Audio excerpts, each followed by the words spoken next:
My name is Clara Mitchell, and I lost everything on the exact morning they threw me out of the office without a word of warning. But 3 months later, I came back, not to apologize or beg, but to sign a $25 million contract that would destroy them in the very boardroom where they once fired me. The fluorescent lights above my desk had been my only companion for 93 consecutive nights. My reflection in the black computer screen showed hollow eyes and the kind of exhaustion that seeps into your bones. But I didn't care. I was building something revolutionary. The Aegis Core wasn't just another AI optimization tool. It was a complete neural network capable of learning, adapting, and revolutionizing how manufacturing companies operated from the ground up. I remember the exact moment I realized I was being hunted. It was a Tuesday morning, and I'd just perfected the adaptive sync feature, the crown jewel of my creation that could predict equipment failures before they happened.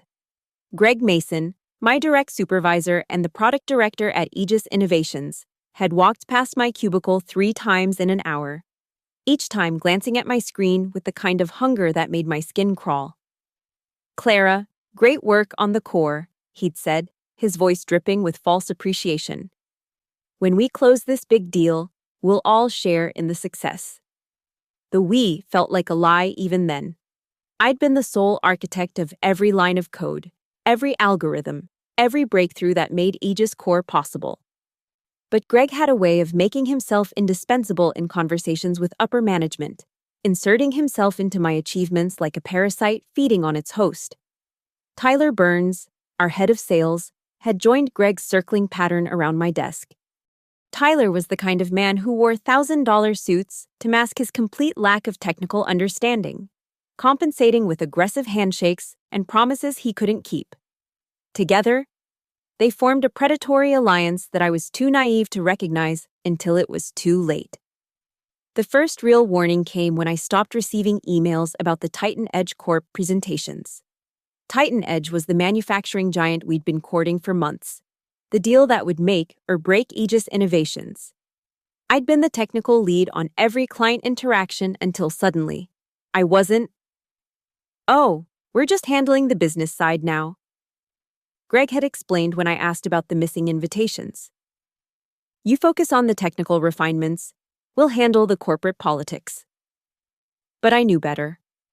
I'd seen the calendar invites they thought I couldn't access, the private meetings scheduled in Conference Room B, the hushed conversations that stopped when I entered the break room.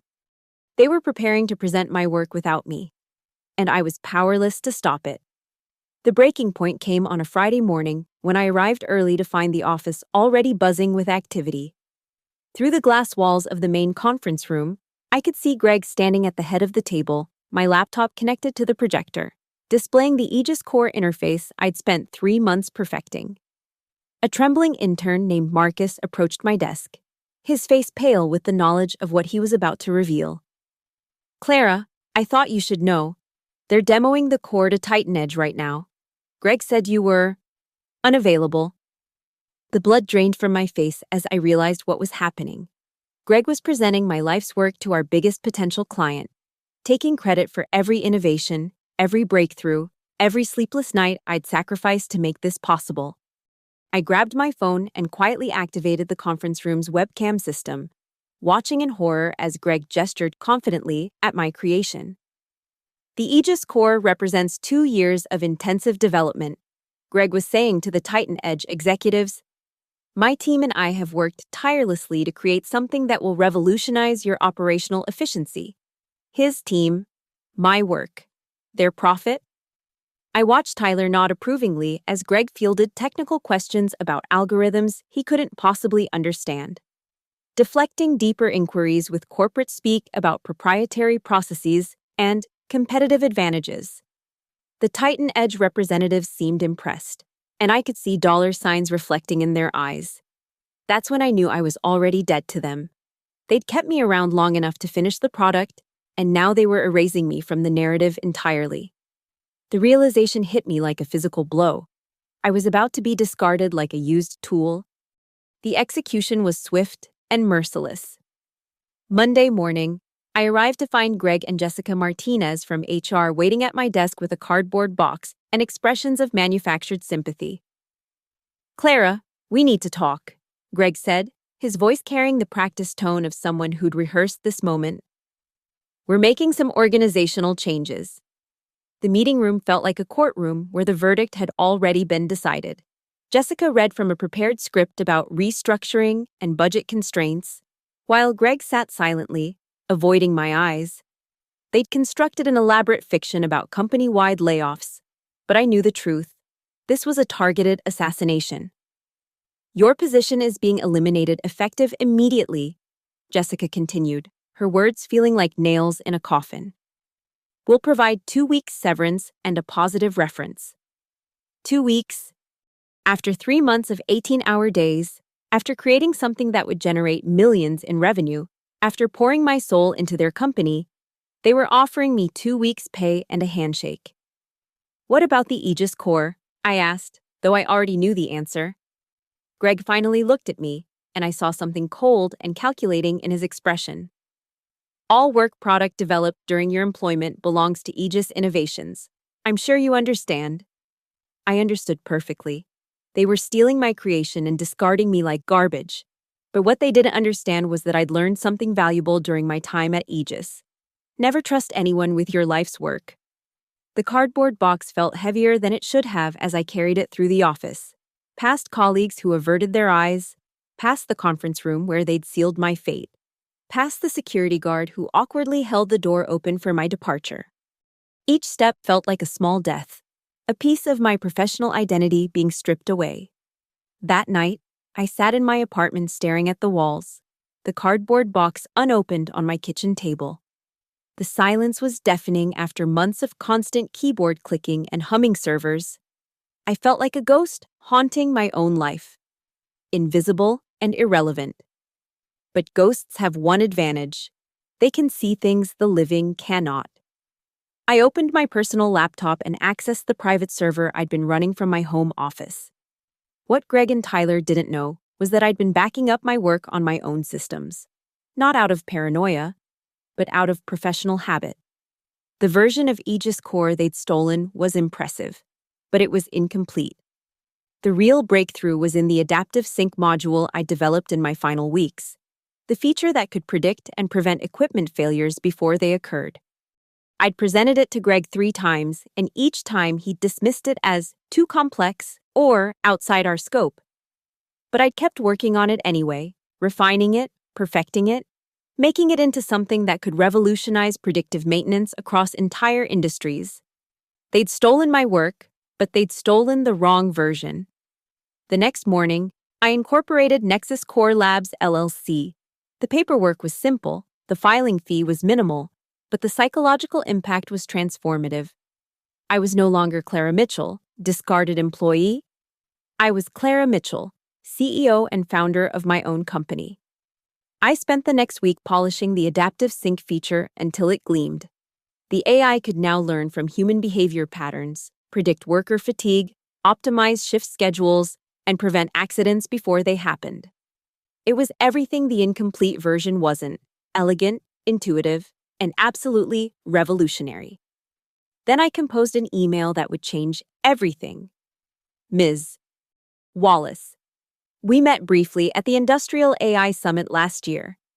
I'm writing to inform you that the Aegis Core demonstration you recently attended showcased an incomplete prototype.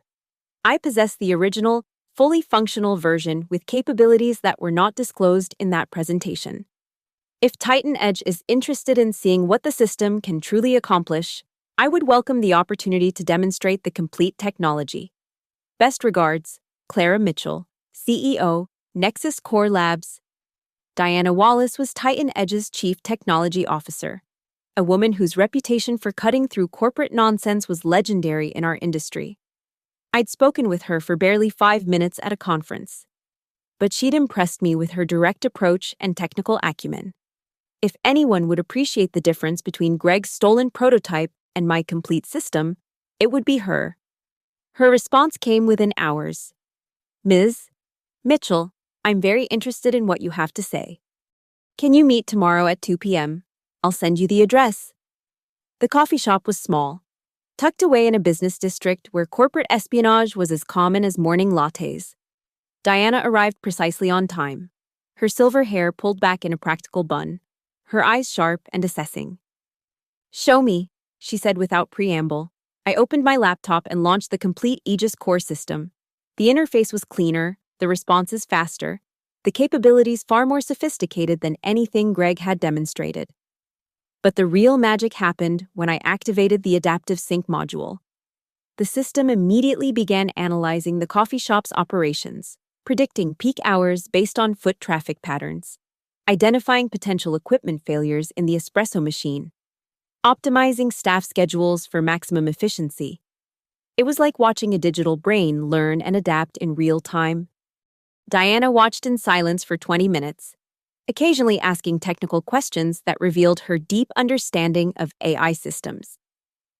When I finished the demonstration, she leaned back in her chair and studied me with calculating eyes. "The version we saw at Aegis was impressive," she said finally. "This is extraordinary.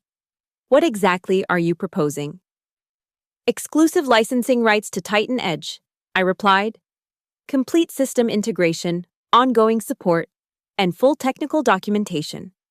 In exchange, I want creative control over the implementation and a partnership that recognizes the true value of this technology." She smiled for the first time since sitting down. "What you want is revenge. What I want is justice," I corrected. "There's a difference." "Not much of one," she said, extending her hand. "Let's schedule a formal presentation. I think my board will be very interested in what you've built." The next 2 weeks passed in a blur of technical documentation, legal preparations, and system refinements.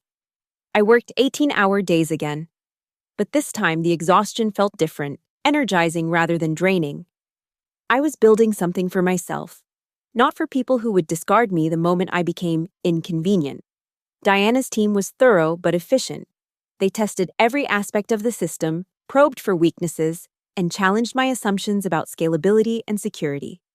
Each hurdle I cleared only strengthened their confidence in the technology and my ability to deliver on my promises. Meanwhile, Greg and Tyler were having their own meetings with Titan Edge, completely unaware that their potential client was evaluating a superior alternative. The irony was delicious. They'd fired me to steal my work, but they'd stolen the wrong version. The confrontation came on a Tuesday morning, in the same conference room where I'd watched Greg present my work through a hidden webcam. This time, I was invited to the table. Greg and Tyler arrived 15 minutes early, their confidence radiating through expensive suits and practiced smiles. They'd brought a full presentation deck, complete with technical specifications, implementation timelines, and pricing structures. They had no idea they were walking into an ambush. Diana entered the room with her usual directness, accompanied by 3 board members and a legal team. The introductions were formal and cold, setting a tone that should have warned Greg and Tyler about what was coming.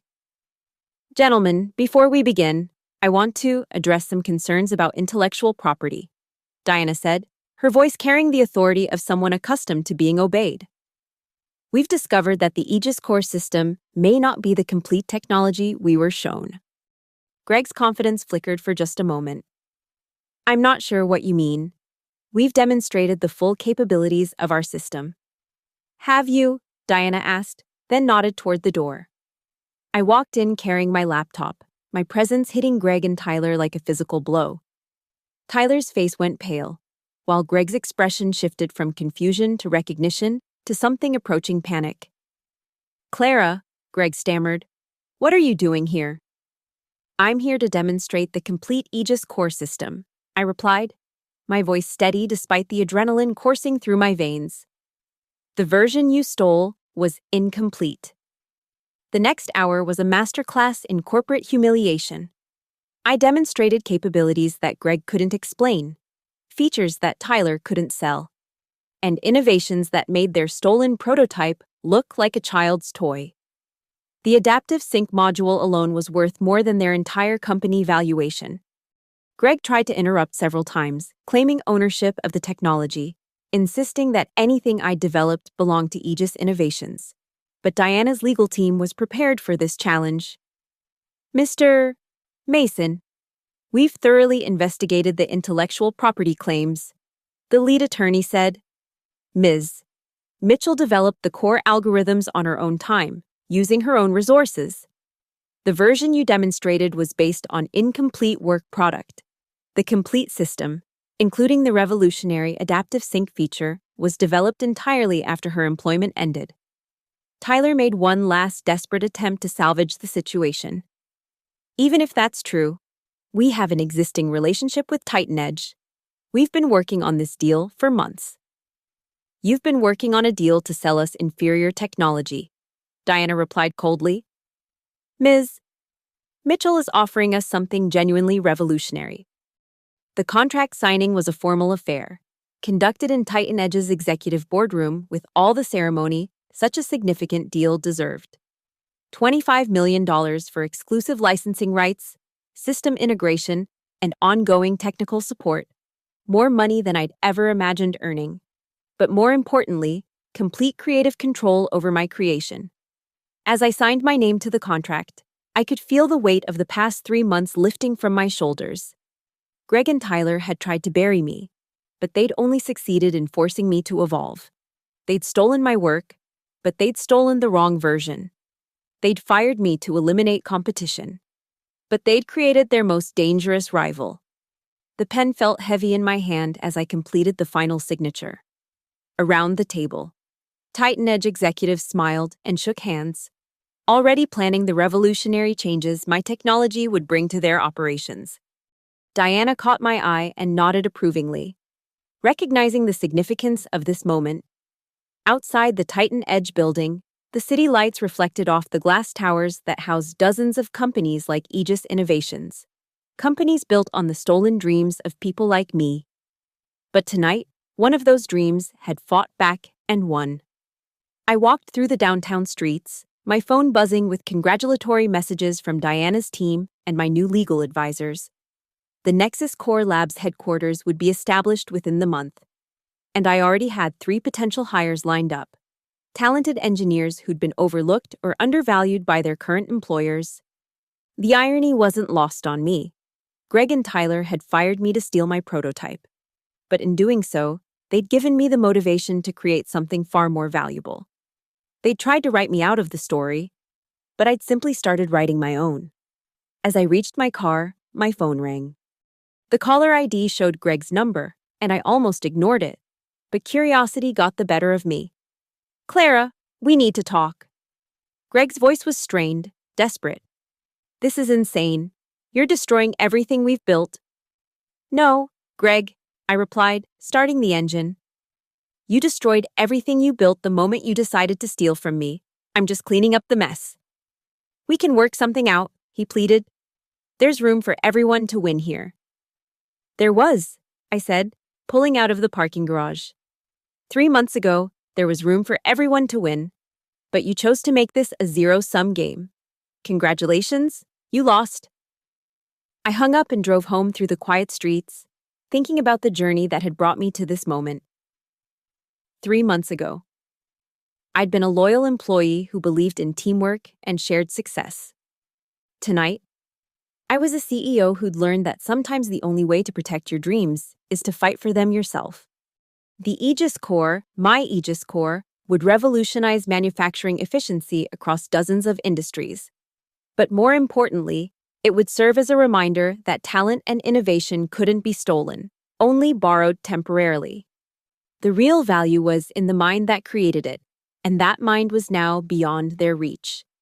As I pulled into my driveway, I realized that this was both an ending and a beginning.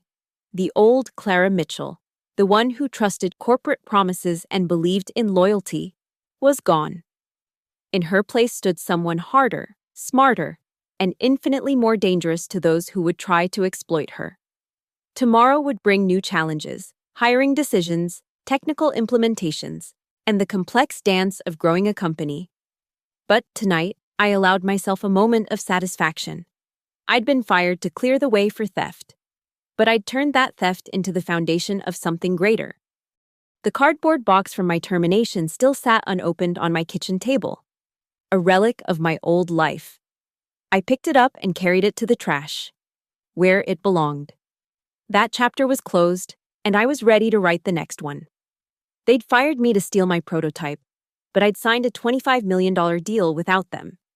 In the end, that was all the revenge I needed.